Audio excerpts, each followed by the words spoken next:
Alright guys, स्वागत है आपका इस वीडियो में। तो फाइनली यहाँ पे जुजुत्सु काइसेन के सीजन 2 का एपिसोड नंबर 11 आ चुका है और ये वीडियो मैं रात के 3 बजे रिकॉर्ड कर रहा हूँ। तो यार उसके लिए एक लाइक तो कर ही देना और अगर चैनल पे नए हो तो सब्सक्राइब कर लेना, उससे मेरे को मोटिवेशन मिलेगी जल्द से जल्द वीडियो लेके आने के लिए, ठीक है ना।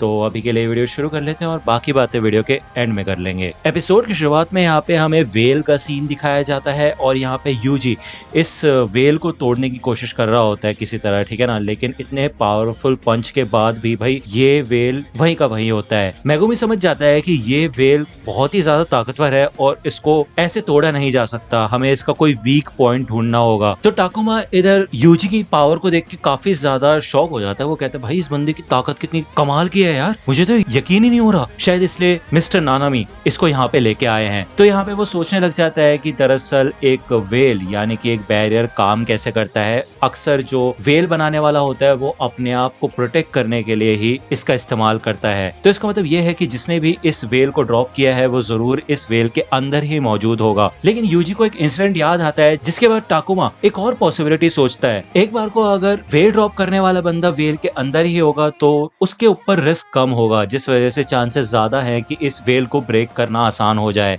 वहीं अगर वो बंदा वेल के बाहर रहेगा तो उसके ऊपर खतरा बढ़ जाएगा, जिस वजह से वेल और भी ज्यादा ताकतवर हो जाएगी। और इतनी ताकतवर वेल को देख के लोग समझ जाते हैं कि जिसने भी ये वेल ड्रॉप की है वो जरूर यहीं कहीं आसपास ही है और एक ऐसी जगह पे है जहाँ पे वो सब कुछ ऑब्जर्व कर सके और हर चीज पे नजर रख सके।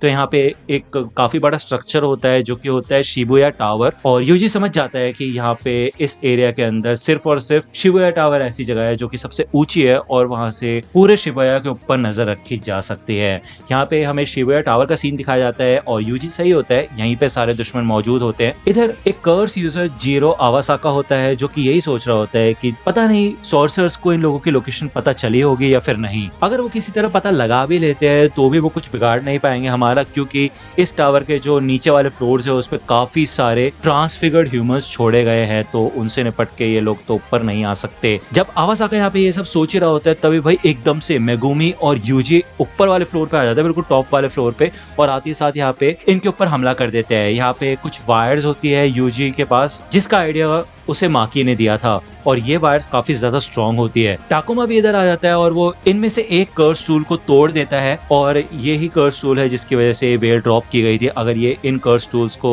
हटा देते हैं, तबाह कर देते हैं, तो वेल अपने आप ही हट जाएगी, ऐसा इनका मानना होता है, ठीक है ना। तभी ये लोग देखते हैं कि आवासाको के पास 2 कर्स टूल्स होते हैं और वो उसके हाथ में ही होते हैं और जब तक ये लोग इस कर्स टूल को लेंगे नहीं तब तक भाई ये वेल को ड्रॉप करना मुश्किल है, ठीक है ना। मेगुमी और यूजी तुरंत आवासाको को भाई इन वायर्स में बांध देते हैं और भाई उठा के भाई टावर से नीचे फेंक देते हैं, ठीक है ना। भाई दूसरी ओर यहाँ पे एक बूढ़ी औरत होती है जिसका नाम होता है ओगामी, साथ ही साथ उसका पोता भी यहाँ पे होता है। ये लोग टाकुमा से लड़ने के लिए तैयार होते हैं और टाकुमा भी इधर लड़ने के लिए तैयार हो जाता है और वो यही कहता है कि नानामी सान ने मेरे ऊपर भरोसा किया कि मैं उन दोनों की रक्षा करूं, तो मुझे यहाँ पे अपने आप को साबित करके दिखाना होगा। दूसरी ओर यहाँ पे हमें मेगुमी और यूजी का सीन दिखाया जाता है और ये लोग देखते हैं कि सामने आवासाका गिरा हुआ होता है। वो 41 फ्लोर से नीचे गिरा होता है, उसके बावजूद वो बिल्कुल नॉर्मल लग रहा होता है, कोई खून खराबा नहीं, उसको कोई भी चोट भी नहीं लगी होती और अभी भी वो जिंदा होता है यार।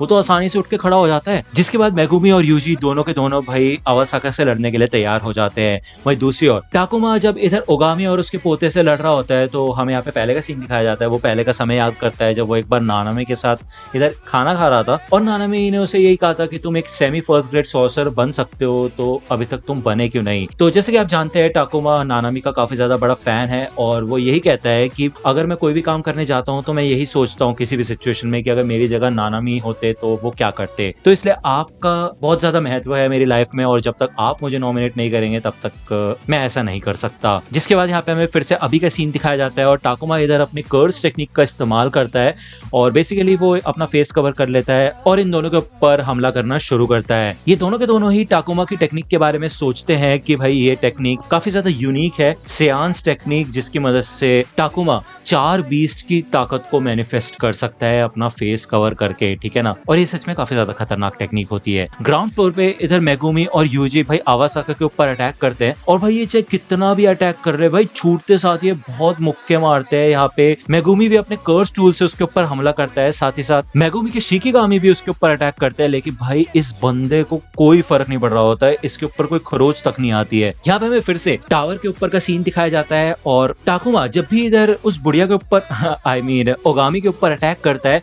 तो भाई उसका पोता अपनी जी जान लगा के उसको प्रोटेक्ट करने की कोशिश कर रहा होता है। यहाँ पे ओगामी किसी तरीके का मंत्र पढ़ रही होती है, ठीक है, और जब उसका मंत्र खत्म होता है तो यहाँ पे काफी सारी कर्स एनर्जी उसके अंदर से निकलना शुरू हो जाती है, जिसके थोड़ी देर बाद ही वो अपने पोते को बताती है कि काम शुरू हो चुका है और उसका पोता यहाँ पे कुछ खा लेता है, जिसके बाद वो ट्रांसफॉर्म होना शुरू हो जाता है। और तुम मानोगे नहीं यहाँ पे क्या होने वाला है। ओगामी कहती है टोजी जेनिन। अब यार टोजी जेनिन मेरे को मतलब याद आ ही रहा था, इतने में हमें दिखाई दिया जाता है कि ओगामी का जो पोता है वो ट्रांसफॉर्म हो चुका होता है टोजी फुशिगोरो में। और भाई या तुम्हें बताने की जरूरत तो है नहीं, सीजन 2 की शुरुआत में हमें दिखाया गया कि टोजी फुशिगोरो कितना ज्यादा ताकतवर था। मतलब यार उसने गोजो को आमने सामने की टक्कर दी थी यार। यहाँ पे हमें पास का सीन दिखाया जाता है और हमें बताया जाता है कि शुरुआती तौर में कर्स यूजर्स काफी आजाद हुआ करते थे, वो अपनी टेक्निक का इस्तेमाल करते थे लोगों को मारने के लिए, पैसों के लिए, ठीक है ना, जिससे कि वो कुछ पैसे कमा सके। लेकिन जब गोजो क्लैन में साटोरू गोजो का जन्म हुआ उसके बाद से सब कुछ बदल गया, जिसके बाद यहाँ पे ओगामी और आवासाको को कॉन्ट्रैक्ट भी दिया गया था। उनके साथ साथ बाकी कई सारे कर्स यूजर्स को कॉन्ट्रैक्ट दिया गया था गोजो को मारने के लिए। उसके ऊपर मिलियन येन का भाई इनाम चढ़ गया था जैसे ही वो पैदा हुआ था, जब वो छोटा बच्चा था, ठीक है। तो यहाँ पे हमें एक सीन दिखाया जाता है जब ये दोनों ही यहाँ पे वेट कर रहे होते हैं गोजो का, और जब गोजो यहाँ से जा रहा होता है नीचे से, तो भाई अब आपको पता है यार उसके पास 6 आईज है, जिसकी वजह से उसकी सेंसेस काफी ज्यादा तेज हो चुकी है यार, मतलब शुरुआत से काफी ज्यादा तेज है, ठीक है ना। और गोजो इधर आवासाका और ओगामी दोनों की प्रेजेंस को महसूस कर लेता है और वो यही कहता है कि चले जाओ यहाँ से कमजोरो। और भाई इन दोनों की यहाँ पे वाट लग जाती है क्योंकि वो गोजो की नजर में इतना ज्यादा आ चुके होते हैं, उनके ऊपर वो इतना ज्यादा फोकस कर लेता है कि भाई उनकी वाट लग जाती है दोनों की, इनके होश उड़ जाते हैं भाई, जिसके बाद गोजो यहाँ से चला जाता है। और यहाँ पे हमें फिर से अभी का सीन दिखाया जाता है जब यहाँ पे यूजी और मेगुमी दोनों के दोनों आवासाका से लड़ रहे होते हैं, तो इनको ऐसा महसूस होता है कि ये जो दुश्मन है काफी ज्यादा टफ है, इसके ऊपर नुकसान पहुंचाना लगभग नामुमकिन है। तो क्या ऐसा हो सकता है कि उसकी ये टेक्निक हो जिस वजह से वो अपने ऊपर डैमेज ना होने दे रहा हो। तो मेगुमी यहाँ पे आवासाका से ये कहता है कि गोजो शिबुया में है, तुम्हें पता है ना, तो समय रहते यहाँ से भाग सकते हो तुम। तो आवासाका यहाँ पे हंसता है और वो कहता है कितने बेवकूफ हो तुम, तुम्हारे दोस्तों ने तो अभी हम सबको प्लान पता है अपना कि गोजो सील हो चुका है। तो यूजी कहता है यार तुम्हें तो झूठ भी बोलना नहीं आता, हमने तो बताया था ना भी चिल्ला चिल्ला के कि भाई गोजो सील हो चुका था, यार सबको तो पता ही है ना। लेकिन यहाँ पे ये मेगुमी की चाल होती है और इस इन्फॉर्मेशन से मेगुमी समझ जाता है कि आवासाका की टेक्निक क्या है, क्योंकि गोजो ही सिर्फ ऐसा इंसान है जो कि इसको हरा सकता था। और आवासाका खुद कहता है कि अगर गोजो यहाँ पे होता तो हम खुद घर पे सो रहे होते, यहाँ पे नहीं घूम रहे होते, हम लड़ाई नहीं कर रहे होते अभी तुमसे, ठीक है ना। जब यूजी यहाँ पे फिर से तैयार होता है लड़ने के लिए, तो मेगुमी अपने रैबिट एस्केप शिकिगामी का इस्तेमाल करता है, जिससे यहाँ पे काफी सारे रैबिट्स आ जाते हैं और पूरी तरह से आवासाका को घेर लेते हैं। आवासाका यहाँ पे थोड़ी देर के लिए कंफ्यूज हो जाता है और वो यही सोचता है कि ये लोग छुप के अटैक करेंगे इन रैबिट के पीछे से, लेकिन तभी ये सारे के सारे रैबिट्स भी गायब हो जाते हैं। उसके थोड़ी देर बाद ही मेगुमी इधर अपने एलिफेंट का इस्तेमाल करके भाई उसके ऊपर अटैक करता है, लेकिन भाई उससे भी आवासाका को कोई फर्क नहीं पड़ा होता, जिसके बाद ये एलिफेंट भी थोड़ी देर बाद गायब हो जाता है। आवासाका कहता है कि तुम तो बहुत ज्यादा डेस्परेट हो रहे हो बच्चे, क्या हुआ। यहाँ पे हमें टावर के ऊपर का सीन दिखाया जाता है फिर से, ठीक है। और अब क्योंकि ओगामी के पोते का ऑरा चेंज हो चुका होता है, तो टाकुमा समझ जाता है कि भाई ये बंदा कोई और ही बन चुका है, कोई ताकतवर इंसान, वो तो इसके ऑरा देख के ही समझ आ रहा है। जिसके बाद टाकुमा यहाँ पे फिर से अटैक करने की कोशिश करता है ओगामी के पोते के ऊपर, लेकिन भाई ओगामी का पोता यानी कि यार मैं क्या बोल रहा हूँ यार, इसका नाम भी अभी ठीक से बताया नहीं है, ठीक है, तो अभी के लिए हम इसको टोजी कह लेते हैं, ओके।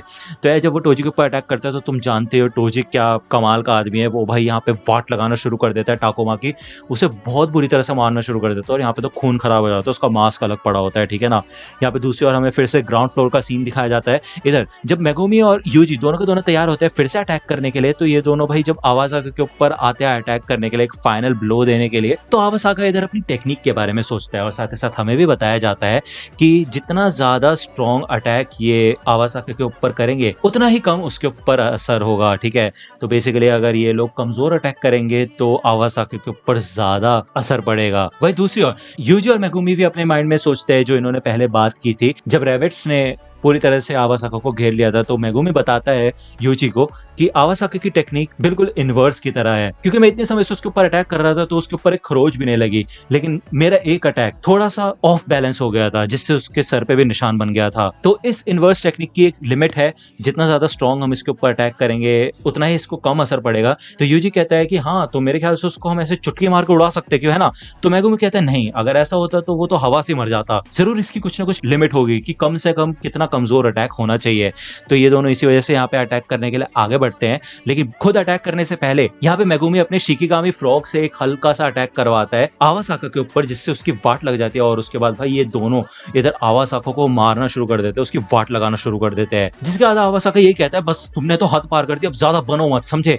तो यहाँ पे यूजी फाइनली आता है अपना अटैक करने के लिए, बहुत तगड़ा अटैक लेके आता है वो। आवासाका यहाँ पे तैयार होता है बिल्कुल काउंटर अटैक करने के लिए, लेकिन यूजी बीच में आकर रुक जाता है एकदम और उसके ऊपर अपने एक काफी कमजोर पंच से अटैक करता है। और भाई इससे भाई आवासाका बहुत दूर उड़ता हुआ जाता है, तो उसकी जो ये इनवर्स टेक्निक थी उसी के ऊपर भारी पड़ जाती है और ये लोग आवासाका की वाट लगा देते हैं। लेकिन अब यार ये देखना बाकी है कि जो टोजी फुशिगोरो है उससे ये लोग कैसे निपटेंगे भाई। मतलब भाई वो सच में काफी खतरनाक है यार, और इवन वो मेगुमी का पिता भी है। लेकिन वो बात अलग है कि वो ओगामी के पोते का ट्रांसफॉर्मेशन है, तो पता नहीं क्या होगा आगे। आपको क्या लगता है कि यूजी इटाडोरी और मेगुमी टोजी फुशिगोरो का सामना कर सकते हैं या फिर नहीं? तो ये बात मेरे को आप कमेंट सेक्शन में बताना। ये एपिसोड यहीं पे खत्म होता है, नेक्स्ट एपिसोड आएगा नेक्स्ट हफ्ते और मैं जल्द से जल्द उसकी वीडियो लाने की कोशिश करूंगा। अभी यार वॉइस ओवर करते करते मेरे को अप्रोक्सीमेटली 3:30 हो चुके हैं, ठीक है ना, भूतों वाला टाइम हो रहा है। तो यार इसके लिए यार तुम लाइक तो कर ही सकते हो। अब यार इतना कुछ कर रहा हूँ तुम्हारे लिए, तो यार एक लाइक दबाने में और सब्सक्राइब बटन दबाने में तो यार तुम कर ही सकते हो यार, इतना तो कर ही सकते हो, मेरे को यकीन है तुम्हारे ऊपर यार। चलो ठीक है यार, फिर मिलता हूँ तुमसे अगली वीडियो में, तब तक के लिए गुड बाय। तो दोस्तों आज की वीडियो के लिए सिर्फ इतना ही। आई होप कि आपको ये वीडियो पसंद आई होगी। अगर आपको ये वीडियो पसंद आई हो तो प्लीज लाइक कीजिए, अपने दोस्तों के साथ शेयर कीजिए और मेरे चैनल को सब्सक्राइब करना मत भूलेगा। और अगर आप मुझे कांटेक्ट करना चाहते हैं तो आप मुझे इंस्टाग्राम पे कांटेक्ट कर सकते हैं, मेरे पेज की लिंक आपको डिस्क्रिप्शन में मिल जाएगी। मिलता हूँ आपसे अगले वीडियो में, तब तक के लिए गुड बाय।